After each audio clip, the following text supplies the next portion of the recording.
नवंबर में ही पूरे हुए थे, तो उनको भी याद किया जा रहा है। तो जो संत हमारे बीच नहीं हैं और जिन संतों ने हमारे समाज को जागृत किया, समाज में गुरु रविदास महाराज जी की वाणी को जागृत किया और समाज को आगे बढ़ने के लिए शिक्षा का प्रचार किया और समाज को अपने समय का, अपने जीवन का सबसे बड़ा योगदान दिया।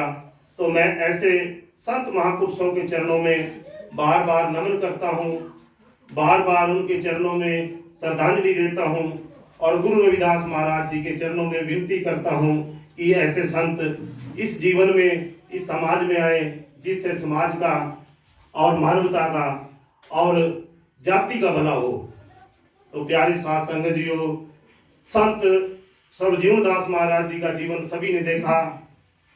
उन्होंने तकरीबन 92-93 साल का जीवन जिया, जिसमें से 85 साल उन्होंने इस समाज को दिए। संत सर्वजीवन दास महाराज जी की उम्र उस समय 6 वर्ष की थी जब उन्होंने गुरु रविदास महाराज जी का चोला धारण किया था और इस समाज की लड़ाई में और इस समाज में जो भी जागृति थी पूजा पाठ करने की, समाज में शिक्षा का, भाईचारे का, मानवता का प्रचार किया। तो सभी को पता है आज से तकरीबन 30-35 साल पहले इस समाज में कोई पूजा पाठ भी करने नहीं आता था और ना हमारे पास इतना पैसा होता था कि जिससे हम पूजा पाठ करा सकें। तो संत सर्वजीवन दास महाराज जी एकमात्र ऐसे संत थे जो कि बिना पैसे से, बिना किसी धन दौलत के, बिना किसी कर्म कांड के गुरु महाराज जी की शिक्षाओं का, गुरु महाराज जी की वाणी का, गुरु महाराज जी के हवन का प्रचार करते थे और गुरु महाराज जी की वाणी का घर घर में उपदेश देते थे। मैं ऐसे संत महापुरुष के चरणों में बारंबार नमन करता हूँ।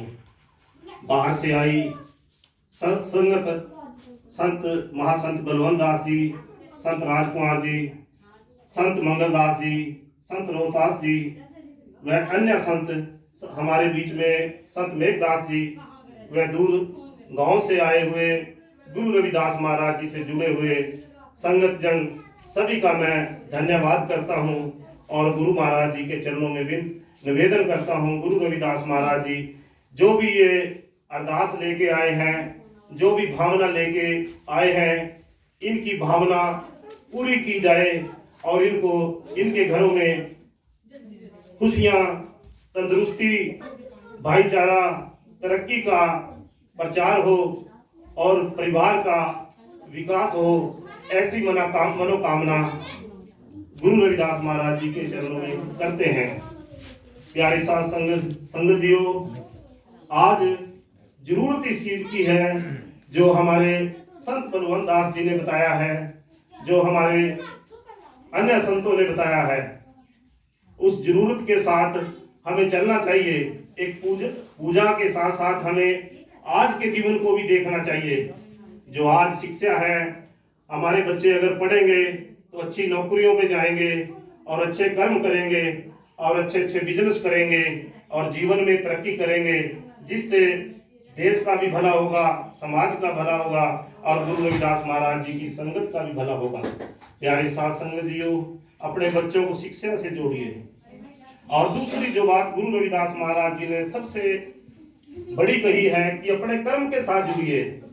गुरु रविदास महाराज जी को जुतियां गांठते इसलिए दिखाया जाता है, गुरु रविदास महाराज जी जुतियां नहीं गांठते थे क्योंकि वो तो लोगों के दिलों को गांठते थे, लेकिन उन्होंने एक चीज दिखाने की कोशिश की कि यह जो कर्म है, कोई कर्म से छोटा बड़ा नहीं होता। छोटा बड़ा जो होता है अपने कामों की वजह से होता है, अपने गुणों की वजह से होता है। तो कोई भी काम छोटा बड़ा नहीं है। गुरु रविदास महाराज जी ने कहा है, रविदास जन्म के कारणे होत न कोई नीच, नर को नीचा कर डार दे, ओछे कर्म की कीच। गुरु रविदास महाराज जी ने कहा है कि हम मान ले छोटा काम करते हैं लेकिन हमारे गुण ऊंचे होते हैं तो हम ऊंचे हैं। अगर कोई बड़ी जाति का या कोई ब्राह्मण या कोई स्वर्ण ओछे कर्म करता है तो वह ओछा है, वह ऊंचा नहीं है।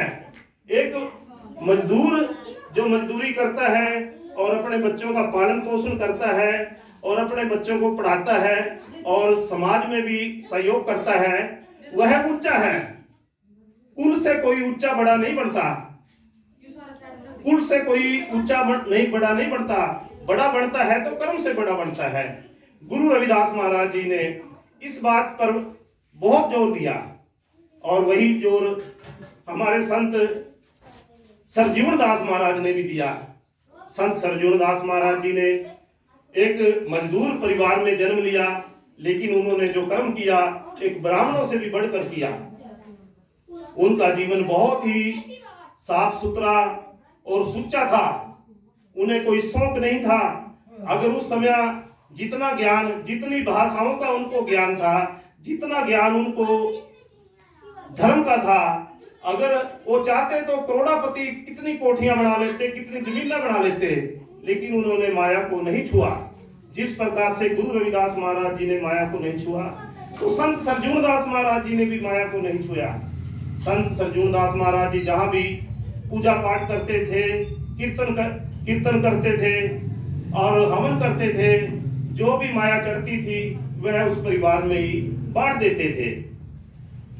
कई बार हम भी यहाँ डेरे में आते थे, कच्चा मकान था तो हमने महाराज जी से विनती करी, महाराज जी इसको पक्का बनवा देते हैं सभी मिलजुल कर।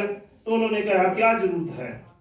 तो संत सरजून दास महाराज जी का जीवन बड़ा ही सरल, बड़ा ही अच्छा और बड़ा ही सुच्चा था। कभी किसी प्रकार का कोई लालच नहीं था और पैदल ही चलते थे।